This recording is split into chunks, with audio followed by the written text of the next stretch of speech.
रोज रोज काय आणि पौष्टिक नाश्ता असा आपल्यासमोर प्रश्न असतो, तर अगदी मऊसूत खायला अतिशय सुंदर असे हे मेथी आलू पराठे अतिशय मस्त. बघा, तुम्हाला मी दाखवले, अतिशय मऊ आणि पौष्टिक दोन्ही असे हे बनवा मेथी आलू पराठा.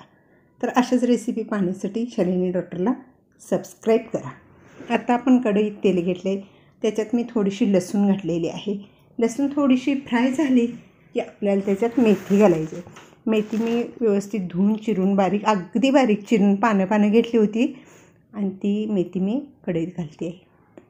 त्याच्यानंतर थोडंसं मीठ घालायचं आणि थोडं परतत राहायचं. थोडी हळद घाला आणि थोडंसं आपण धना पावडर, थोडा गरम मसाला घालायचा आहे आणि हळूवार अगदी मस्त परतून घ्यायचा आहे. गॅस कमी ठेवला आहे. थोडंसं लाल तिखट घातलं आहे. थोडंसं आपण परतून घ्यायचं. अगदी बारीक 2 चमचे पाणी घालायचं आहे आणि हे आपल्याला मेथी शिजवून घ्यायची आहे. आता मेथी आपली शिजलेली आहे. याच्यात उकडलेला बटाटा घालते बरं का मी, तुम्ही पण घाला. 2 बटाटे घातलेत मी. अगदी मस्त मॅश होऊन येतं बरं का, असं दाबून छान. किंवा तुम्ही बटाटा किसून घाला ना सरळ, असं अगदी मस्त मिळून आलं पाहिजे मिश्रण. अशा पद्धतीने आलं पाहिजे. असं तुम्ही पूर्ण पाणी आटवून घ्या. मी याच्यात पीठ वगैरे घातलेलं नाही. आता आपण कणिक मळून घेऊया. हे गव्हाचंच पीठ आहे. 2 वाटे मी पीठ घेते.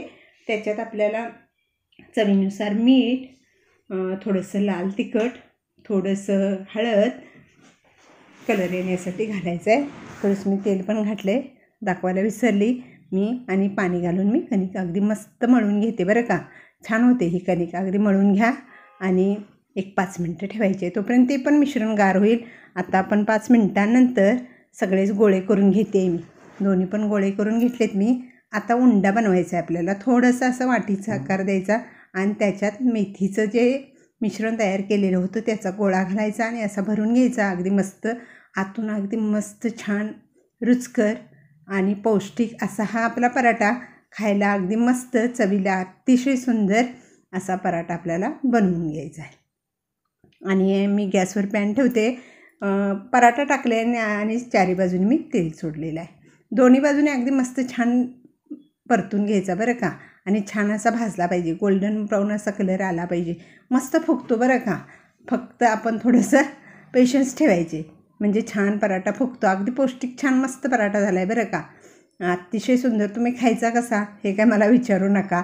तर तुम्ही कोणत्याही चटणीसोबत, टोमॅटो केचपसोबत किंवा कोणत्याही भाजीसोबत असा मस्त पराठा खायचा आहे. आणि काही नसलं तरी चालेल, पण असा हा पराठा खाता येतो. आणि शालिनी डॉक्टरला तुम्हाला सबस्क्राईब